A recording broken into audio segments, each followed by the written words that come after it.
The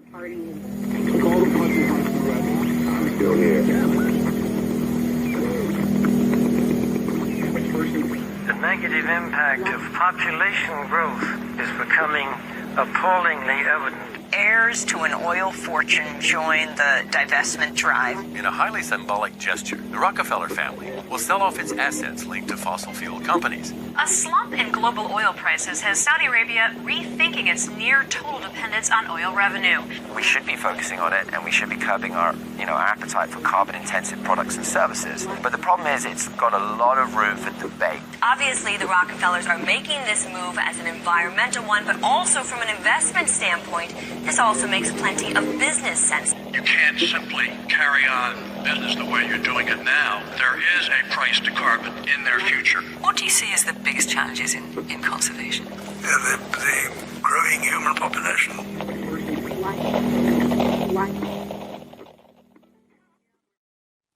At the dawn of the 20th century, a new international order was emerging, one founded on oil. And by the end of the 20th century, that order was firmly established. Heating, transportation, industrial power, plastic manufacturing, pharmaceuticals. There is no facet of modern life that is not, one way or another, dependent on oil. But the rulers of this oligarchy, the Rockefellers at Standard Oil, the British royals at BP, the Dutch royals and the Rothschilds at Royal Dutch Shell, were not content with mere financial domination. The power that came with their near-total monopoly on the world's most important commodity was enormous, and they had no qualms about using that power to remake the world in their image. As we saw in How Big Oil Conquered the World, the impact of the oligarchs has been breathtaking. From the education system to the medical profession, from the Green Revolution to the Gene Revolution, from World War to the Gulf War, oil money has been used to shape every aspect of the world we live in. With the rise of the petrodollar in the 1970s, even the international monetary system itself rests on oil. But now, in the 21st century, it seems that the old order, the oil order, is finally coming to an end. We begin looking at a new milestone in the growing campaign for divestment from the gas, oil, and coal companies that are fueling climate change. May Boovy, executive director of 350.org, made the announcement just before our broadcast today. Today we're announcing that as of today, total divestment commitments have passed the $3.4 trillion mark. That's $3.4 trillion of assets under management, now fossil-free. In the oil and gas sector, we recognize the contribution of our activities and products to greenhouse gas emissions, which is why the OGCI was set up. What began as a movement on US college campuses has reached the skyscrapers of high finance. Globally, nearly 200 institutions and thousands of individuals have moved a total of $50 billion in assets away from fossil fuels. If we take our money, put it into renewables like solar panels, the world could be such a better place. The masses, having identified the oligarchs and their destructive grip on the planet, see big oil waning and have begun to celebrate. To them, the promise of a post-carbon future represents the end of the oligarchy. What many do not realize, however, is that the oil order was never about oil. The oligarchs did not care about oil, but control, and, having long outgrown their financial dependence on the commodity that brought them their power and riches, they are at the forefront of this push for the post-carbon era. Now, the oligarchs are seeking to bring in a new international order, one in which their control is consolidated, their plan complete, their power unquestionable, one in which every aspect of human life, from energy to money to the very genome itself, is precisely ordered and technologically controlled. This is the story of what the oligarchs really desire and how they plan to achieve it.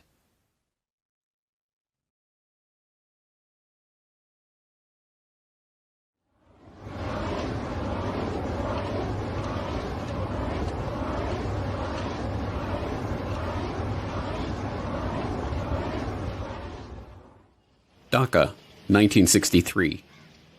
It's a day much like any other in Dhaka. The streets are crowded, dirty, squalid, smelly, and absolutely swarming with people. Lying in the streets, coiled in the gutters. Into that swarm of people steps a most unlikely figure. Wearing his drip-dry suit and hugging his briefcase, he sticks out from the crowd. Surveying the scene, he shakes his head ever so slightly before remarking, half to himself and half to his traveling companion, "Well, that's the problem, isn't it?" It's a scene that has played itself out many times. A Western tourist overwhelmed by the bustling crowds of the Indian subcontinent. But this was no mere tourist passing time on his holiday. This was John D. Rockefeller III, grandson of oil baron John D. Rockefeller. And, armed with the unimaginable wealth, power, and influence that his family name bestowed on him, he was on a mission to do something about the problem of overpopulation. Rockefeller approached that mission as a representative of the Population Council, a group that he himself had founded in 1952 to address the problem in Dhaka and elsewhere. On its surface, the Population Council was a straightforward organization with a straightforward task: to support medical and scientific research into the question of the growing human population. But the dark history of the Council and its guiding philosophy reveal Rockefeller's true interest in this problem and its ultimate solution. John D. Rockefeller III, or JDR3 as he was known to the constellation of researchers, businessmen, politicians, diplomats, and royals in the orbit of the Rockefeller family, had decided early on how to make proper use of the formidable money and power at his disposal, by controlling the population of the planet. In 1934, the then 28-year-old JDR3 had written a letter to his father, John D. Rockefeller Jr., about the Rockefeller Foundation's research into birth control and related questions, declaring, "I have come pretty definitely to the conclusion that it is the field in which I will be interested, for the present at least, to concentrate my own giving." JDR3 was nothing if not a man of his word. After commissioning a Rockefeller Foundation fact-finding mission to Asia to report on the threat of the growing Third World population, he organized a conference of the top medical and demographic researchers of the era to discuss, as the very title of the meeting termed it, population problems. From that meeting emerged the idea for an organization, the Population Council, to guide the development of the burgeoning field of population and fertility research. JDR3 personally donated $1.35 million of his own money to found the council and provide its initial operating expenses. Like his father and grandfather before him, Rockefeller had learned to use philanthropy and largesse as a mask for his true intention: control. But that mask slipped when he penned a draft of the council's charter revealing the organization's true purpose. The council, according to JDR3, would promote research and apply existing knowledge to help develop such changes in the attitudes, habits, and environmental pressures affecting the life of human beings, so that within every social and economic grouping, parents who were above the average in intelligence, quality of personality, and affection will tend to have larger than average families. Thomas Perrin, the former Surgeon General of the United States and Council co-founder, warned against including such a blunted mission in the Council's mission statement. Such questions arise as the following, he warned. Who is to determine the parents who are above average in affection? Also, who would decide the persons having better than average personality? Frankly, the implications of this, while I know they were intended to have a eugenic implication, could readily be misunderstood as a Nazi master race philosophy. I have, therefore, recast this paragraph. The line was dropped from the final version of the charter. In truth, however, that sentence had not been written by JDR3 himself. Instead, it had been copied word for word from the back cover of Eugenical News, the central publication of the American eugenics movement. This was no mere accident. Frederick Osborne, one of the co-founders of the council and its first president after Rockefeller stepped down in 1957, was also the president of the American Eugenics Society. When the Population Council was founded, both Osborne and the American Eugenics Society he directed formally moved their operations into the council's New York office, with the Eugenics Society now taking its funding directly from Rockefeller's Population Council grant. The Population Council was the Eugenics Society under another name. Eugenics. This was the guiding vision of JDR3 and the Rockefeller family's philanthropy. A vision that cast the Rockefellers and their fellow oligarchs as superior families, fit by very virtue of their wealth and success to guide the course of world events. The power to determine who was fit to breed and who was too poor to pass on their genes. Eugenics is basically a movement among the elite to eradicate what they deem the inferior classes, and that's the inferior social classes, racial classes, ethnic classes, more or less everyone who isn't up to their standards. And after eradicating those classes, what they aim to do is genetically engineer themselves to such a high level that the remaining population that they permit to exist beneath them will never have the power to overthrow them, essentially, the end of history. So the term itself was coined by Galton, and it essentially means well-born. The idea is kind of a mix of a bunch of ideas that were circulating around the 1850s. So if you go back to, say, Mendel was studying hereditary characteristics in pea plants, and he was able to determine that certain characteristics were being passed on and that these things could be determined and essentially predicted. And also at the same time, now you have Spencer, who's talking about the survival of the fittest, with the same kind of idea, the same thread running through there, that there are genetic characteristics that exist that would make one species, one plant or animal more fit than another and more capable of surviving. Also, of course, you had Darwin's work at the time, Origin of Species, and kind of maps this process by which material is passed along and evolution results through this process.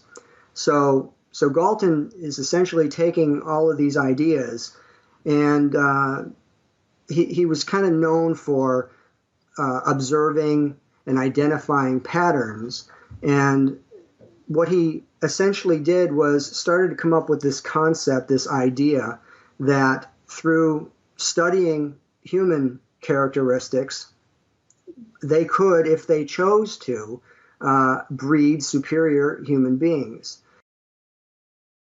Obsessed with breeding and family heredity, the eugenicists believed that it was not merely physical characteristics like weight or height that were determined by one's family line, but social characteristics like intelligence or conscientiousness or even criminality. If you were poor, it's because you come from poor stock. If you're criminal, it's because your family line is criminal. And if you're a Rockefeller or a Rothschild or a royal, you are rich and successful because your family was destined for fortune and success. The pseudo-scientific trappings of this 19th century eugenic philosophy may have been new, but in fact the idea is as old as human civilization itself. People have always been taught to believe that their rulers are special, a class apart, members of a family specially chosen to rule over the masses.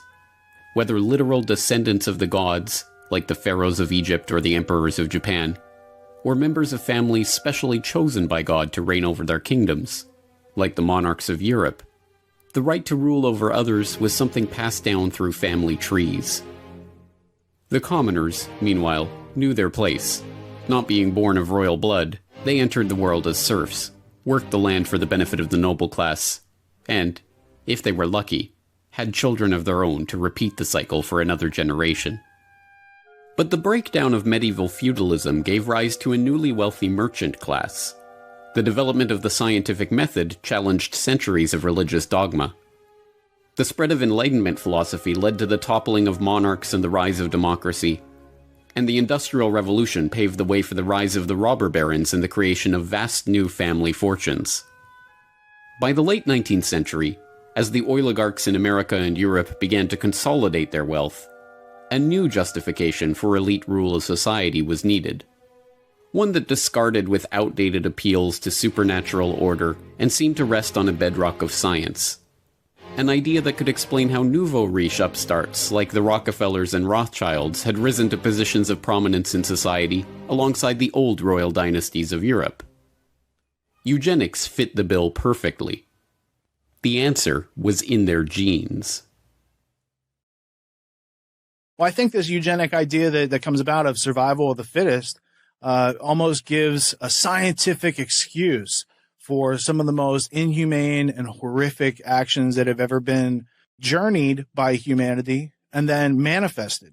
So the idea of controlling people through controlling reproduction and reproductive capability and access to mates and stuff like this is an idea that's thousands of years old. So eugenics, when it came around, in a strong form in the late 1800s, where you've got people like the Darwins, the Wedgwoods, and the Huxleys, specifically T.H. Huxley, Thomas H. Huxley was known as Darwin's bulldog.